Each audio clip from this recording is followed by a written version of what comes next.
On n'avait toujours pas compris. Pourtant, sa célébration, elle était claire.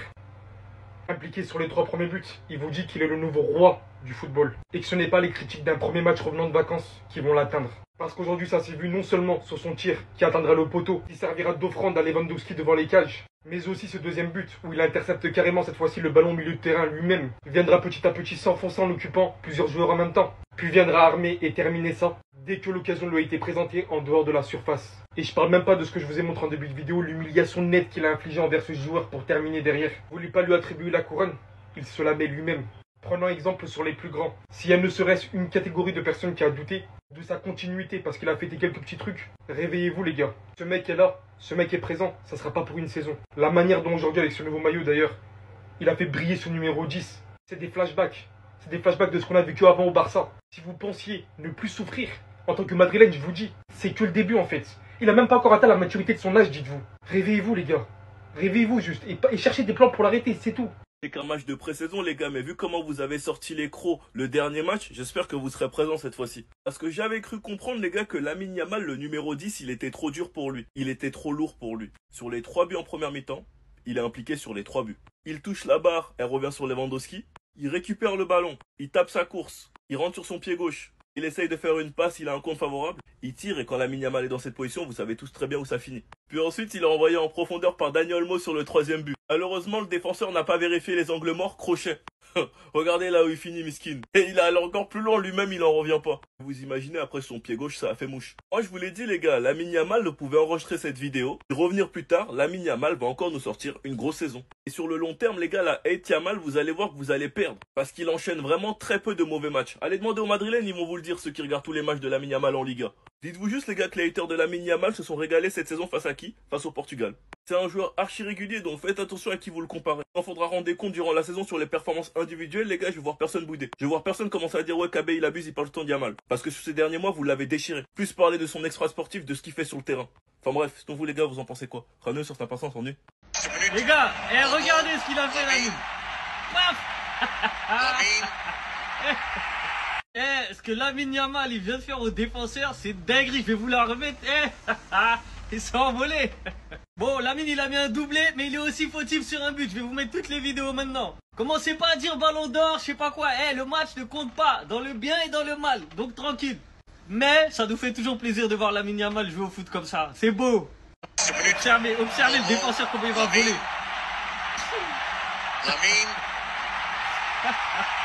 Alors sur le deuxième but, Lamine Yamal il fait tout. Il a la balle. Il va perdre la balle. Il va récupérer la balle. Et il a tout fait. Il a dribblé. Regardez, il va vouloir faire une belle passe D. Ça passe pas, il se dit bah vas-y. Allez hop. Allez hop. Et sur ce but là il est fautif. Perte de balle à l'entrée de la surface. Centre. Bref, 2 beaux buts. Lamine Yamal, il montre que ses vacances ne l'ont pas perturbé, ne lui ont pas fait perdre son talent. Et les mauvaises langues n'ont qu'à bien se tenir, parce que l'autre fois il n'avait pas fait un bon match, ça l'a critiqué, mais là voilà, il a répondu à tout le monde. Mais attention les pertes de balles à l'entrée de la surface, attention à l'excès de confiance. Ah oui, je suis d'accord avec toi Lamine Yamal aujourd'hui. C'est ce qu'on demande d'un grand joueur, être bon sur chaque match. Les matchs précédents n'existent plus. Vous savez, il y a énormément de Barcelonais qui sont venus toquer à ma porte, me dire « Abdé, pourquoi t'as craché sur Lamine Yamal sachant que c'est juste un match amical ?» Vous êtes tout simplement des hypocrites. Parce que là, je vais dire du bien de Lamine Yamal, vous allez me kiffer, vous allez me sucer. Avec vous, on doit juger seulement quand Lamine Yamal, il est bon. Lorsqu'il est pas bon, on doit fermer nos bouches et on doit rien voir. Supplément, vous me parlez à chaque fois de son âge, ça commence à me casser la tête. Que pour moi, ce qui fait la particularité d'un grand joueur, c'est même si c'est des matchs amicaux, même si c'est des matchs au City, il a la soif de faire mal à l'adversaire. Et aujourd'hui, ce que j'ai apprécié chez lui, il s'est pas tant compliqué la vie que ça. Il a donné le ballon lorsqu'il fallait donner le ballon. Il a été décisif et humiliant lorsqu'il fallait être humiliant. C'est une dinguerie de tomber comme ça. Même pas de dignité, c'est un père de famille, dites-vous. Humilié par un enfant avec des appareils dentaires, c'est quand même une dinguerie, les gars. Il a montré ses fesses, il a des zooms un tout petit peu, c'est une dinguerie. Il a d'ailleurs marqué un autre but, il a fait un 1-2 avec le défenseur. Visiblement, les défenseurs, ils étaient du côté de Lamine Yamal, où ils étaient tout simplement effrayés par le jeune. D'ailleurs, je sais même pas pourquoi Rafinha, il essaie de ressembler à Ronaldinho. Même si je suis pour le Real Madrid, ça me fait plaisir de voir un joueur aussi déterminé pour faire mal à l'adversaire. Et c'est aussi une façon de respecter aussi son adversaire. La dalle sur chaque match. Un point c'est tout. C'est ça l'exigence du haut niveau. Un point c'est tout. On va te juger match par match. T'es un grand joueur. T'as l'étoffe d'avoir un ballon d'or. Faut que t'assumes les conséquences. C'est à toi. En tout cas, on dit alhamdoulilah. Lamine Yamal est perturbé, les amis. Vous voyez ce que vous avez créé? Regardez bien sa réaction après avoir fait la bise à cette dame. Regardez bien. Il est gêné. Il va commencer à regarder la caméra. Regardez. Il sait qu'on le voit. Tellement il a eu des polémiques sur lui. Regardez, c'est pas fini. Il continue. Il va se mettre à rigoler tout seul. Regardez. Il sait.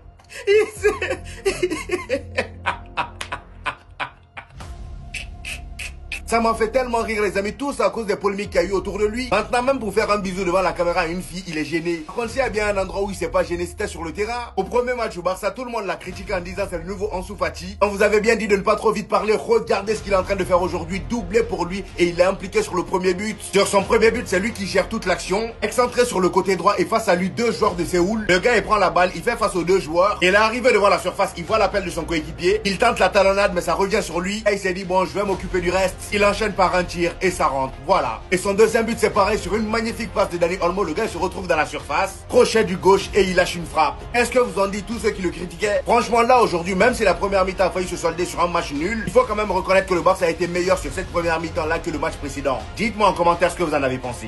Je me répète comme dimanche dernier les gars, en termes de concurrence, on va se régaler. Je vous promets les gars que si l'équipe 1 joue moins bien que l'équipe 2, il n'y a pas d'hasard. C'est parce que dans l'équipe 1, il y a quasiment que des joueurs confirmés qui sont titulaires. Alors que dans l'équipe 2, il y avait qui? Il y avait Rooney, la nouvelle pépite, qui joue sur le côté de Lamine Yamal. Ferran Torres en 9, en concurrence avec Lewandowski. Rashford à gauche en concurrence avec Rafinha. Fermin Lopez en 10, en concurrence avec Olmo. Gavi, Casado dans le double pivot, en concurrence avec Pedri et De Jong. Torrens latéral gauche, la nouvelle concu de Baldé. Parce que Gérard Martin sur le côté gauche, les gars, on n'en peut plus. En défense, il a mis Christensen et Gérard Martin. Et en latéral droit, il a mis Hector Fort, qui a enfin pu rejouer. Et ce qu'on a chanté chez l'équipe 2, les gars, c'est qu'ils combinaient archi bien ensemble. L'entente entre Ferran Torres et Rashford. Rashford qui a plusieurs fois créé des espaces sur Ferran Torres. La cohésion qu'il y a entre Gavi et Fermin. Ou bien même entre Rooney et Ferran. Je vous jure, les gars, qu'avec des joueurs qui déchirent tout comme ça, parce qu'on sait tous très bien que les titulaires, les joueurs confirmés vont moins prendre ce match au sérieux, parce qu'ils ont tout simplement moins à prouver. Les joueurs qui se battent pour une place et des minutes vont être très intéressants à suivre durant la saison. Parce qu'ils vont donner le meilleur d'eux-mêmes quand ils auront leurs minutes.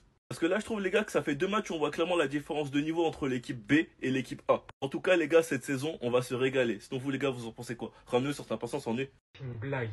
C'est une putain de blague. Vous le connaissez pour ça lui-même de base? Le Gavi très physique. Le Gavi récupérateur de ballon. Non, parce que pour ceux qui n'ont pas suivi, en 2 mois, on a vu que sa palette technique s'est littéralement développée. Maintenant, il tape des contrôles orientés. Avec une rapidité d'exécution, maintenant, il marque des buts comme ça. Maintenant, techniquement parlant, c'est plus le même. Il a tellement franchi un palier que les deux, c'était bien évidemment l'avenir du Barça. Mais lui qui continue avec ses passes, Gavi qui de l'autre côté se développe à fond. Alors lui qui vient en quelque temps montrer à Koubarsi et à Rojo c'est quoi un vrai défenseur central? Sans parler de la distance du but de fou qu'il vient de planter, par-dessus ses caractéristiques défensives. Mais lui, c'est ça. Beaucoup avaient oublié à la base quand le Barça avait battu son record de buts encaissés là. Il y a 2 saisons. Il faisait partie de la défense centrale, ce mec. Des petites blessures par-ci par-là. Ça l'a un peu freiné, mais il a rien perdu. Ferran Torres qui est de l'autre côté, qui joue toujours à son rôle de la meilleure des manières. Le mec arrive, il rentre sur le terrain, tac, doublé, super sub. Qui va même finir par entrer par un vrai dispositif de transition. Et qui se met sa couronne lui-même, mais j'ai sorti une vidéo exprès pour lui. Je n'ai tout simplement plus les mots. Ils sont repartis en fait. Comme la saison dernière. Séoul, ne vous inquiétez pas, c'est pas de votre faute. Tout le monde vous comprend. Personne ne peut vous en vouloir même. Tout le monde sait. Nous tous on sait. Personne ne vous comprend. C'est pas nous, on est un peu sorciers. Sinon, comment Séoul face à Barcelone, on a supporté Séoul. Faut être quelqu'un qui est toc-toc. Faut être quelqu'un qui est toc-toc. Regarde. Séoul Mac, Barça Mac. Séoul Mac, Barça Mac. Ici, à CP, il a le match. Et c'est Séoul qu'on est celui-là. Mais c'est la fin du pitié qui fait film. Ici, à CP, il a le match. Il dit, messieurs, ils vont les massacrer très mal. On vous gagne 4, 5, 6. Vous êtes encore sur terrain. Vous ne fuyez pas. Vous voulez tenir tête à Barça. Mais c'est pas grave, laissez pouvoir à Dieu.